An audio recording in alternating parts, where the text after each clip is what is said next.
I'm Will, I'm the baldbookgeek, and here is a books on screen for you guys, and it is The Fault in Our Stars by John Green. So, where do we start with this? I'm going to start with the book like I always do, and this, by weird coincidence, is that in the UK we never got a hardback of The Fault in Our Stars originally. Ever. We never got one.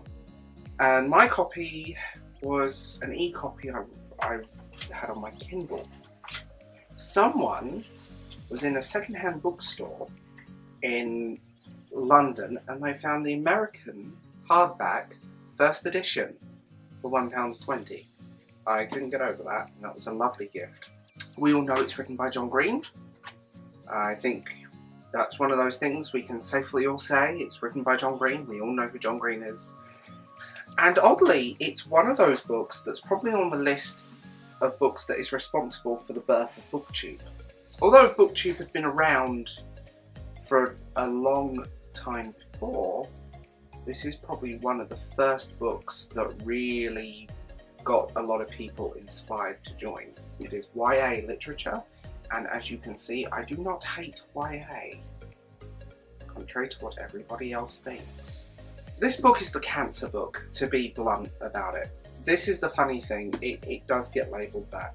So it follows two people, Hazel and Augustus, and they fall in love. They meet at a cancer kids support group. To quote the book, despite the too much shrinking miracle medication that has bought her a few years, Hazel has never been anything but terminal. Her final chapter, inscribed upon diagnosis.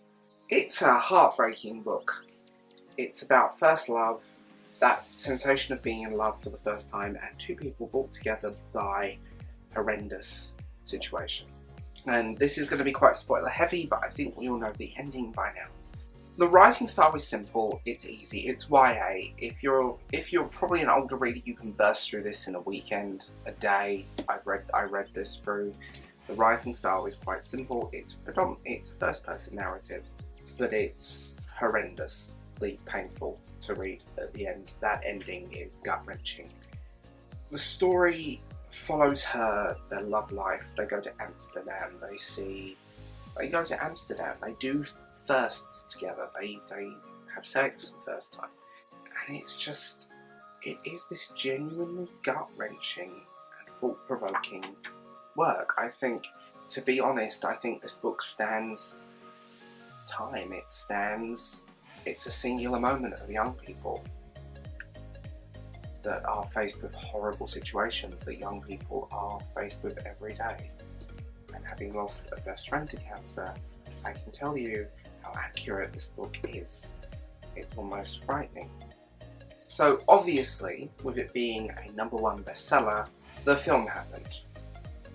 And this is one of the rare cases where I think the film is just as good as the book.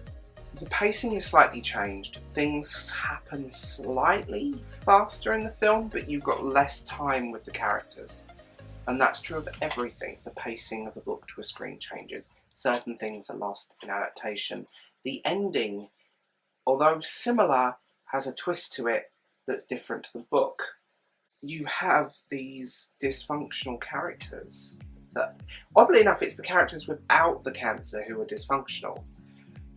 Parents not dealing with things very well, or trying to get their children to do this or do that. It's still gut-wrenching and sad, and it's still powerful. It's beautifully acted. I mean, the acting in this is very good. There are two versions of the film. There is the director's cut, which I own digitally, and the theatrical cut. There's not a huge difference between them. There's about 10 minutes, give or take, of extra scenes and a few little extra bits, but they're not that different. But I slightly prefer that there's one or two additions which really do make it stand out.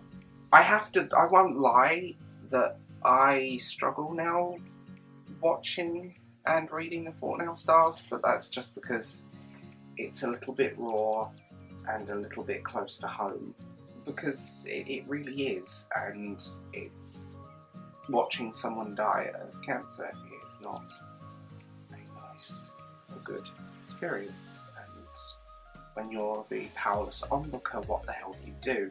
So I do relate to the parents and the non-cancer characters of the book and the film. Probably more so. It's funny to look at them now.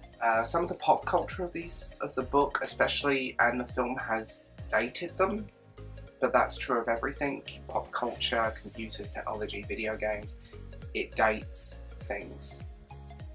It does date things much faster than, say, something set sort of a timeless environment. I can't, excuse the pun, fault the book or the film. They're beautifully written, they're heart-provoking, they're touching, and I just want to say the film also has a fantastic soundtrack. I love all of the songs on that soundtrack except Ed Sheeran, because I cannot stand Ed Sheeran in any way, shape or form, but everything else I love. So yeah, that's The Fault in Our Stars. Have you guys read it? Watched the film? What did you think?